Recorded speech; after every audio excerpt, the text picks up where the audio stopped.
Episode 36 की शुरुआत वहीं से होती है जहां से हमारा पिछला एपिसोड खत्म हुआ था। तो पिछले एपिसोड में हमने देखा था कि सुसिन उस झाओ को मारकर ओशिन फैक्शन पर अटैक करने का प्लान बनाता है। इसके बाद सीन ओशिन फैक्शन पर जाता है जहां वो च्वांगमिंग मेन लीडर से कहता है, अरे बॉस, हमने जैसा एक्सपेक्ट किया था उस स्काईवॉक फैक्शन ने हमारे अगेंस्ट वॉर डिक्लेयर कर दिया है और वो सुसिन एक ऐसा अपोनेंट है जिसकी हम चाहकर भी बराबरी नहीं कर सकते। अब तो मुझे स्काईवॉक फैक्शन से बचने का कोई भी तरीका नहीं दिख रहा। तब मेन लीडर कहता है, भाइयों मुझे लगता है कि हमें अपने आप को सरेंडर कर देना चाहिए। तब वह फैंग बोलता है, अरे नहीं फैक्शन मास्टर, बिल्कुल नहीं। हमारे एंसेस्टर्स ने इस ओशिन फैक्शन को खड़ा करने के लिए 100 साल से भी ज्यादा इस पर मेहनत की है, तब जाकर ये इस पोजीशन पर पहुंचा है और आप चाहते हो कि हम इतनी आसानी से उस ओशिन को सरेंडर कर दें। फिर मेन लीडर कहता है, अबे साले, क्या तुझे ये लगता है कि ये मैं अपनी खुशी से करना चाहता हूँ? ये सोच, जब उस सुसिन ने उस झाओ जैसे खतरनाक आदमी को इतनी आसानी से मार दिया तो हम क्या उसका मुकाबला कर भी सकते हैं? ये सुनकर वो दोनों पूरी तरह से घबरा जाते हैं। फिर मेन लीडर कहता है, तो ठीक है, अब यही फाइनल है, जाओ जाकर किसी को भेजो जो सुसिन को इन्फॉर्म कर दे कि ओशिन फैक्शन अपनी इच्छा से सरेंडर करने के लिए तैयार है। हम अपने लोगों को ऐसे मौत के मुंह में नहीं झोंक सकते। फिर इसके बाद बताया जाता है सुसिन के ओशिन फैक्शन को टेक ओवर करने के बाद स्काईवॉक फैक्शन ने 11 सिटीज पर अपना फुल कंट्रोल पा लिया है और अपने 30,000 लोगों के साथ वो स्काईवॉक फैक्शन इस चैंगनिंग सिटी का सबसे स्ट्रॉन्गेस्ट फैक्शन बन गया है। और अब वो दिन दूर नहीं कि वह उन 4 गिल्ड्स को भी सरपास कर लेगा। लेकिन सुसिन का मिशन अभी भी चैंगनिंग सिटी को डोमिनेट करने का है, इसलिए उसे पूरा करने के लिए उसे सभी लोगों की मान्यता जरूरी है। फिर इसके बाद सीन ड्रैगन बैंक्वेट पैवेलियन पर जाता है। वहाँ वो मैंग उस गोंग से पूछता है, अरे भाई गोंग, ये बता आखिर उस सुसिन ने हम सबको यहाँ किस पर्पज के लिए इकट्ठा किया है? तब वह योंग कहता है, अरे भाई मुझे क्या पता क्यों इकट्ठा किया है, और तेरे से थोड़ा इंतजार नहीं होता? एक बार वो तेरा बाप आ जाए फिर उसी से पूछ लियो। फिर वह मैंग कहता है, उस साले सुसिन की इतनी हिम्मत कैसे हुई जो मुझे इंतजार करवा रहा है? तभी सुसिन की बाहर से आवाज आती है, अरे झोपड़ी के मैंग, थोड़ा सा इंतजार नहीं कर सकता? घड़ी जल्दी है जान की। फिर इसके बाद सुसिन कुछ किताबों को लेकर हॉल में एंट्री करता है। तब वो मैंग उसे देखकर कहता है, अबे ओ सुसिन, मेरी बातों का बतंगड़ बनाने की जगह तू ये बता कि हमें किस लिए इकट्ठा किया यहाँ पर? तब वो सुसिन बोलता है, अरे ओ चचा, ठंड रख भाई, ठंड रख, वरना बीपी बढ़ जाएगा तेरा। और हाँ, सारी डिटेल्स आराम आराम से बताऊंगा ताकि तुम लोगों को कोई बात याद रखने में दिक्कत ना हो। तब वो मास्टर की कहता है, इसका मतलब आप एक से ज्यादा मैटर डिस्कस करने वाले हो? तब सुसिन कहता है, हम में से हर कोई इस चाइनिंग सिटी में कोई कमजोर नहीं है और यहाँ तक कि जियांगनान जैसी बहुत सी सिटी में हमसे ताकतवर कोई नहीं, लेकिन हमारी स्ट्रेंथ बहुत ज्यादा डिस्ट्रीब्यूट होने के कारण दूसरों का हमारे रूल्स को इग्नोर करना और हमारे ऊपर कदम रखना बहुत ही आसान हो गया है। ये बात सुनकर वो मैंग बोलता है, अरे भाई सुसिन, तू जो भी कह रहा है ना, मेरे सर के ऊपर से जान लग रही है, तो घुमा फिरा के बात मत कर, जो भी कहना है सीधा कह। फिर वह सुसिन कहता है, देखो भाई, सीधी सी बात है, जैसे बिना सर के कोई सांप जिंदा नहीं रह सकता और बिना पंखों के कोई पक्षी उड़ नहीं सकता, और इसलिए हम सबको इस झंझट से छुटकारा पाने के लिए हमें एक अलायंस फॉर्म करनी होगी और इस अलायंस के चलते कोई भी आउटसाइडर हमसे पंगा लेने से पहले 100 बार सोचेगा। इतनी बड़ी स्पीच सुनने के बाद वो तीनों गिल्ड मास्टर उसका मुंह ताकने लग जाते हैं। पर वो मैन हंसते हुए कहता है, अबे ओ सुसिन, इसका मतलब तो तू हमसे इनडायरेक्टली इस अलायंस का लीडर बनने की पूछ रहा है? तब सुसिन कहता है, अरे भाई मैंग, बहुत बढ़िया, ईब की बार तो तू जमा बढ़िया डाल समझ गया। फिर इसके बाद सीन उस टियान पर जाती है जिसे मेरे हिसाब से अभी भी कुछ पल्ले नहीं पड़ा, पर उसकी बातों को सुनकर वह यांग बोलता है, फैक्शन मास्टर सू, मुझे आपके अलायंस फॉर्म करने के आइडिया से कोई दिक्कत नहीं है, लेकिन हम इस अलायंस को बिना लीडर के फॉर्म करना चाहते हैं क्योंकि इसकी वजह से शायद हमारे सेनाओं के बीच तनाव पैदा हो सकता है। फिर सुसिन कहता है, हाँ भाई, बिल्कुल सही कहा। फिर वह मास्टर की कहता है, अरे भाइयों, हमें इस अलायंस लीडर के इलेक्ट करने के मैटर को इतने हल्के में नहीं लेना चाहिए। फिर सुसिन अपनी सीट से खड़ा होकर बोलता है, देखो भाइयों, जल्दी से फैसला लेने का कोई मतलब नहीं है यहाँ पर अगर मैं इस अलायंस का लीडर बनता हूँ तो यकीन मानिए कि आप सभी को बहुत ज्यादा बेनिफिट्स होने वाले हैं और मैं आप हर एक को 500 मिलियन सिल्वर्स दे सकता हूँ। 500 मिलियन का नाम सुनकर सभी की आंखें फटी की फटी रह जाती है। तब वो त्यान बोलता है, अरे भाई क्या बोला तूने, फिर से बोल जरा।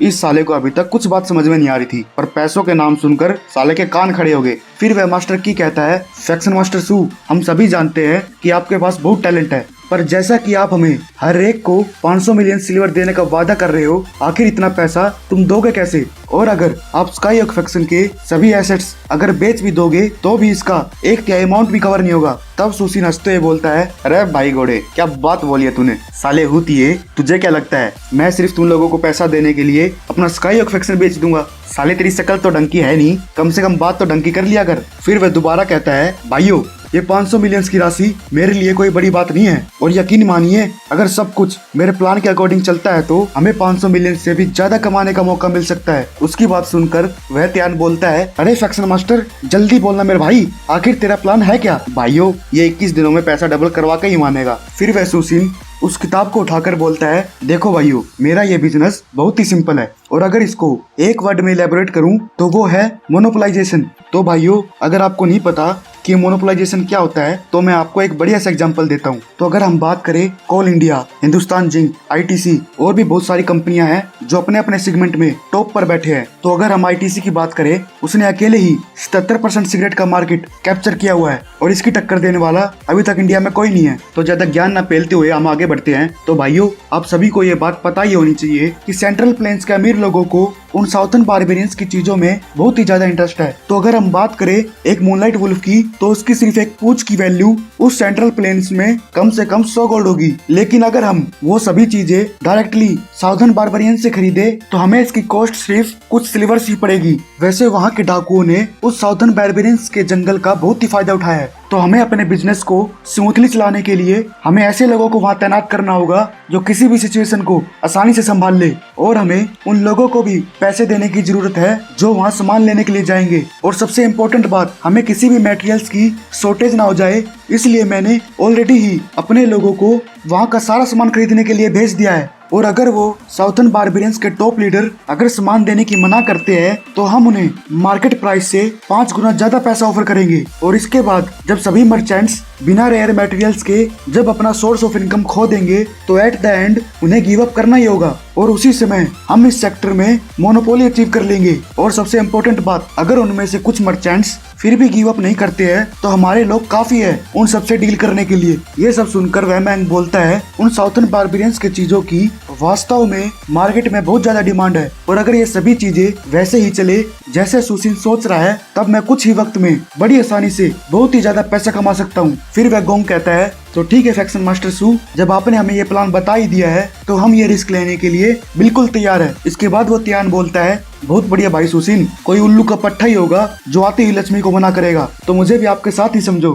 फिर वह मास्टर की बोलता है, प्लान अच्छा है लेकिन मैं ये समझता हूँ कि ये 500 मिलियन सिल्वर्स आपके लिए कुछ मायने नहीं रखती, पर हमारा ब्लड क्लॉक गिल्ड अपनी सोर्स ऑफ इनकम के लिए लोगों की हत्याओं पर निर्भर रहता है, तो ये हमारा एक स्टेबल सोर्स ऑफ इनकम है। तब वह सुशीन कहता है, अरे भाई तेरे ब्लड क्लॉक पेवेलियन में सेनाओं की बहुत सी टुकड़ियां हैं, और मैं ये जानता हूँ कि तुम्हें उनसे कुछ ज्यादा प्रॉफिट नहीं होता, तो ये ले मेरी तरफ से एक बुक, इसमें सभी प्रकार के साउथर्न बारबेरियंस के पॉइजनस आइटम है, और अगर आप मुझ पर विश्वास करते हो तो इस प्राइवेट ट्रेड की इन्फॉर्मेशन सिर्फ हम दोनों के बीच में ही रहनी चाहिए, क्योंकि तुम जैसे असैसिनेशन ऑर्गेनाइजेशन के लिए इस टाइप की इन्फॉर्मेशन की वैल्यू पैसों से भी बढ़कर है। और इसके अलावा यदि आप ब्लड क्लॉक गिल्ड में अपना ओहदा बढ़ाना चाहते हो तो आपको इस बुक की इन्फॉर्मेशन की बहुत ही ज्यादा जरूरत पड़ेगी। फिर व्यक्ति सोचता है, आखिर इस सुशीन को कैसे पता चला कि मेरे कल्टीवेशन के बेस पर मेरा ब्लड गिल्ड पेवेलियन का ऑफिशियल मेंबर बनना बहुत ही इम्पॉसिबल है। फिर वह उस बुक को देखकर सोचता है, अगर मैं अपने लोगों के साथ मिलकर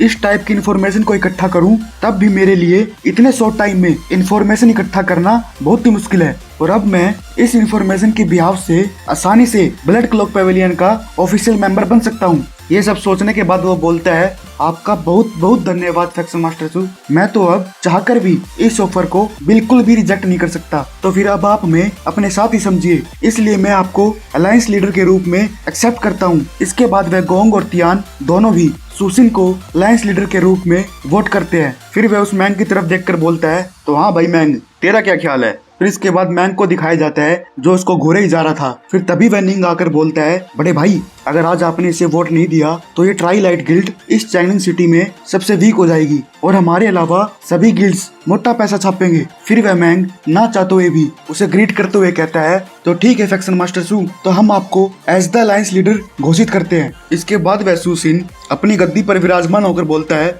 तो ठीक है, तो आज के बाद मैं अलायंस लीडर के तौर पर आपका नेतृत्व करूंगा, और हाँ, उस साउथर्न बारबेरियन से बिजनेस करने के लिए वो आइडेंटिटी टोकन मेरे आदमी के थ्रू आप सभी को पहुंचा दिया जाएगा। और एक और इम्पोर्टेंट बात, ये मत कहना कि मैंने आपको चेतावनी नहीं दी। ये जो भी चीजें आपको दी जा रही है उन सब की कीमतें अच्छे से कैलकुलेशन करके डिसाइड की गई है, और अगर इसके बाद कुछ गलत होता है और आप लोग इनमें से किसी की कीमत बदल देते हो तो झोपड़ी वालों, आप सभी लोगों से रिक्वेस्ट है, इसका ब्लेम मुझ पर लगाने की कोशिश भी मत करना, वरना तुम तो मेरा नेचर जानते ही हो। तो गाइस, इसी के साथ हमारा ये एपिसोड समाप्त होता है। फिर मिलते हैं नेक्स्ट एपिसोड में।